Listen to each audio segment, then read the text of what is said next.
Sekarang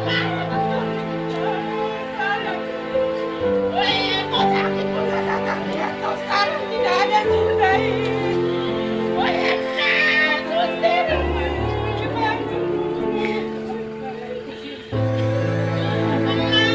Tidak ada surga, saya datang lihat di sini, usir. Aku sudah sayang.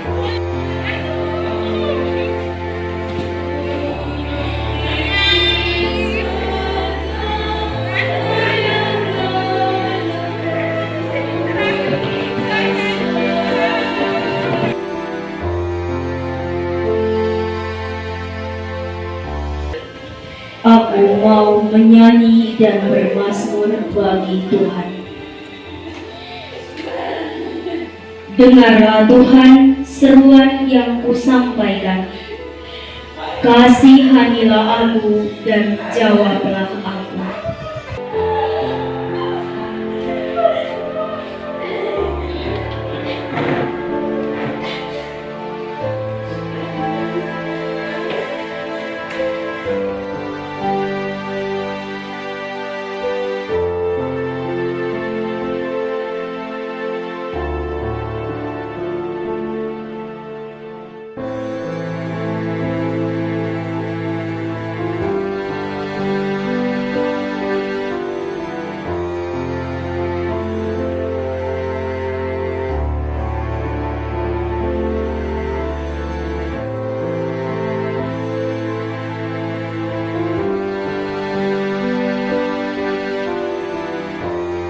Aku datang bukan untuk meniadakannya, melainkan untuk menggenapinya.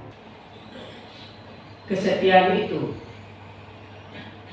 membawa dampak bagi banyak orang untuk memuji dan memuliakan Allah di Yerusalem.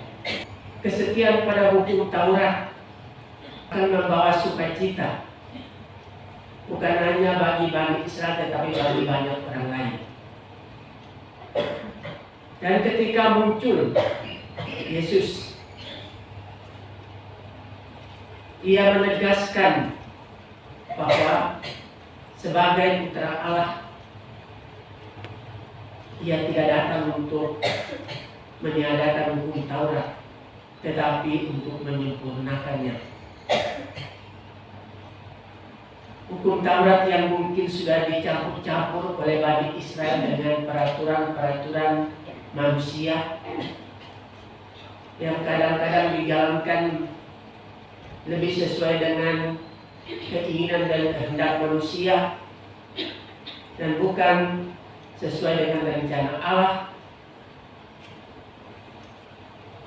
disempurnakan, digenapi oleh Yesus, Putra Allah, yang berusaha untuk melaksanakan seluruh isi inti dari hukum Taurat,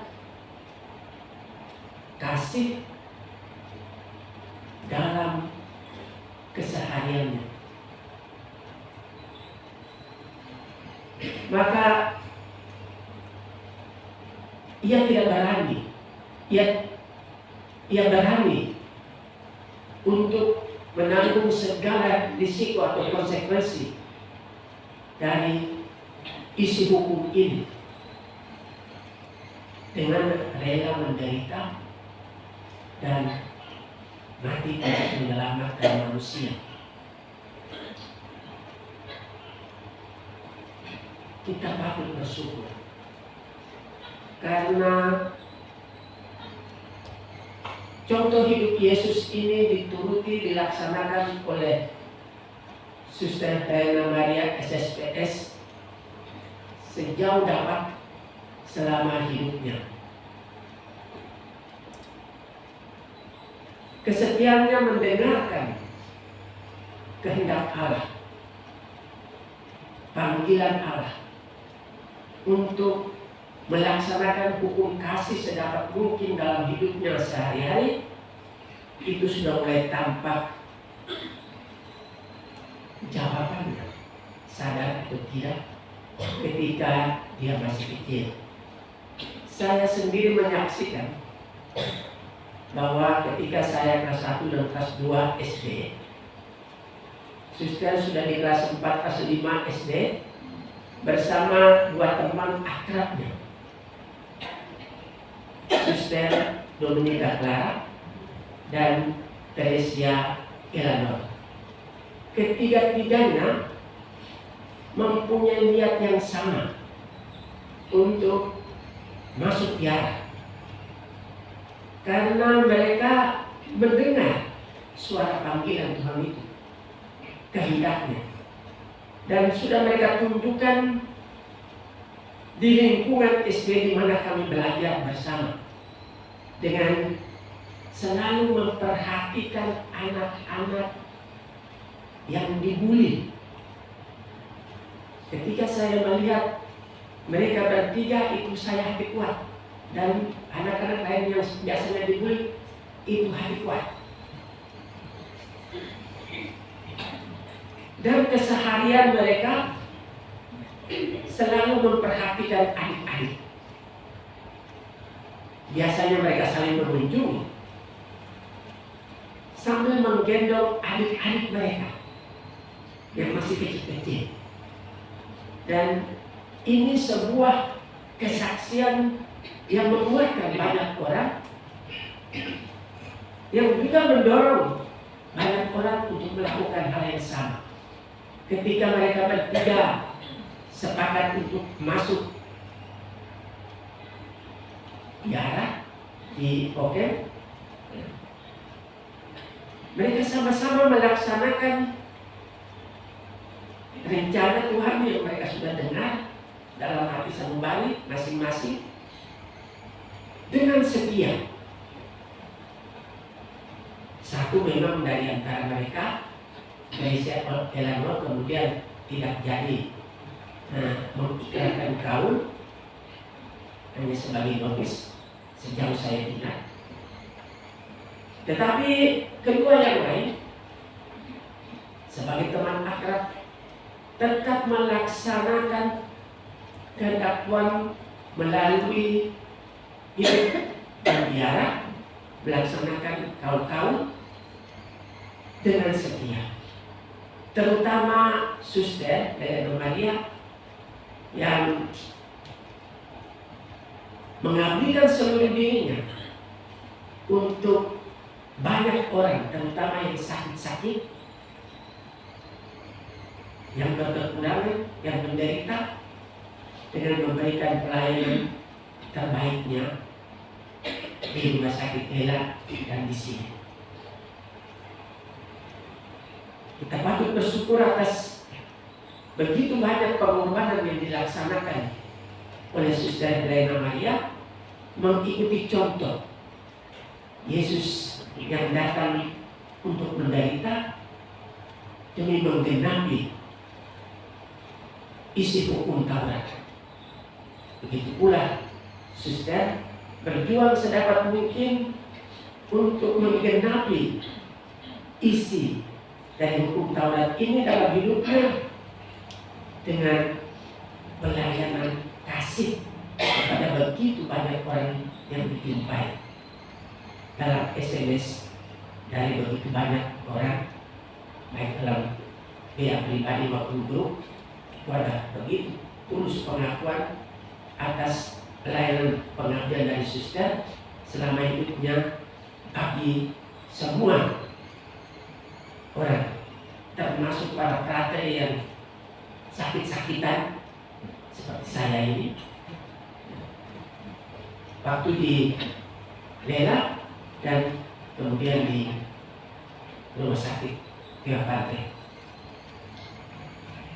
Satu hal yang juga patut kita pelajari dari Suster adalah ketegasannya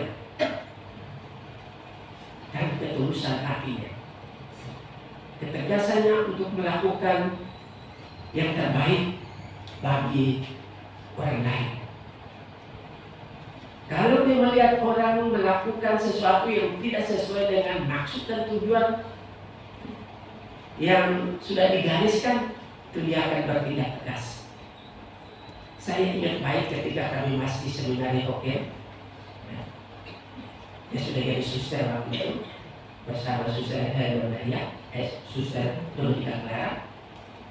Biasanya pada waktu-waktu tertentu kami mengunjungi para suster dan kandidat di susteran Bokeh. Dan suatu kali saya bersama beberapa teman dari kampung pergi bertemu mereka berdua. Dan ketika kami datang, mereka senang, kami juga senang. Namanya anak-anak, mereka kan lebih dewasa, lebih besar. Lalu kami mulai duduk, dan kami waktu lihat, lalu suster tanya satu persatu dari kami. Seperti seorang kakak, dia bertanya lebih banyak. Tapi umumnya kami diam. Lalu dia bilang begini, kamu ini datang hanya mau lihat saya punya muka, atau kamu mau bicara dengan saya? Lalu dia pamit dan tinggalkan kami dengan suster Dominika Clara. Karena dia bilang, kamu tidak ngomong, padahal dia kalau datang mau ngomong dengan kami berdua. Ya, kami waktu lihat dan kikuk anak-anak kecil, kikuk dan tidak tahu buat apa. Lalu suster Dominika Clara berusaha mencairkan situasi, dan sesudah kurang lebih 2-3 menit muncullah suster Helena Maria dan senyum dan dia bilang, sekarang baru saya dengar kamu bicara. Tadi malu-malu. Jadi saya kembali lagi. Kalau kita tidak melakukan apa yang sesuai dengan tujuan atau maksud, itu dia tegas di situ. Jadi tampak jelas juga dalam tindakan suster sebagai seorang tenaga medis, baik di rumah sakit daerah maupun di rumah sakit Pantai ini. Kita menyadari bahwa contoh hidupnya meyakinkan kita untuk melaksanakan apa yang dicita-citakan sesetia mungkin sesuai dengan rencana dan kehendak Allah, dan kiranya dengan demikian kita mendorong lebih banyak orang untuk melaksanakan inti dari hukum Taurat ini, kasih juga di dalam hidup sehari-hari dengan memperhatikan siapa saja yang membutuhkan bantuan dan pertolongan kita. Kita mohon dengan rendah hati, semoga oleh belas kasih Allah yang Maha Rahim, suster mendapat tempat yang istimewa di dalam surga bersama para kudus dan malaikat, dan menjadi pendua bagi kita yang masih harus berjuang di bumi ini agar setia mencontohi pendahulu kita untuk mengutamakan hukum kasih dalam hidup kita sehari-hari demi kemuliaan Tuhan dan keselamatan banyak orang yang kita jumpai dan layani. Amin. Tangan kasih-Mu untuk membantu proses penyembuhan Mama Suster Helena Maria SSPS. Tapi dalam iman kami meyakini bahwa kepergiannya hanya berpisah secara raga. Kami juga berdoa berterima kasih bagi para suster dalam biara ini maupun di tempat lain yang dengan caranya baik memberikan perhatian secara khusus, menemani di rumah sakit ataupun di rumah jompo, juga dalam kebersamaan dalam masa aktif, juga siapa saja yang dengan penuh cinta menemani Mama Suster semasa panggilan membiaranya ini. Kiranya mereka semua ya Bapa, Engkau berkati dan Engkau anugerahi segala hal yang baik untuk setiap perjalanan kehidupan mereka. Marilah kita mohon. Kabulkan